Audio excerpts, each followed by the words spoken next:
तुमने जो ये हरकत की है मुझे बहुत गुस्सा आ रहा है इस पर। यार करीम, सब बातें छोड़ो और मुझे ये बताओ कि तुम मेरी पीठ पीछे ऐसी हरकत कैसे कर सकते हो? मुझे समझ नहीं आ रहा है कि अभी कुछ देर पहले ही इस मामले को हम आसानी से हल कर चुके हैं ना। अब मौसम में ऐसी कौन सी तब्दीली आ गई है कि इस बात को हम दोबारा कर रहे हैं? ऐसा मत क्या करो एपेक। मुझे क्या मालूम, मेरे बाबा से जाकर पूछो। पूछ सकते हो, तुम मेरे अच्छे दोस्त भी हो। बल्कि तुम बाबा के साथ घूमने चले जाओ। तुम वहाँ जाकर आग जलाना, बारबेक्यू करना, पिकनिक भी हो जाएगी। हाथ में हाथ डालकर वॉक भी कर लेना। अगर तुम्हें उनके साथ जाना है तो मेरे पास बिल्कुल नहीं आना। यार एपेक, कैसी बातें कर रही हो तुम? मैंने बाबा को नहीं, उनकी बेटी को पटाया है। बाबा से कभी कभार मिल लिया करेंगे, घूम लिया करेंगे उनके साथ भी। क्या ख्याल है?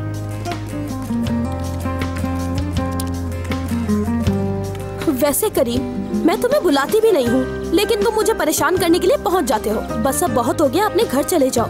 अकेला छोड़ दो मुझे। ये क्या हो रहा है? ये कौन आया हुआ तुम्हारे घर? बिना जाने मैं यहाँ से नहीं जाने वाला। करीम, अगर तुम मुझसे नहीं मिलोगे तो कौन सी आफत आ जाएगी? हाँ, हाय हयात, क्या आंटी का पागल भतीजा आ गया है? जी हाँ, और इस वक्त हम कॉफी पी रहे हैं। क्या आप पियेंगी?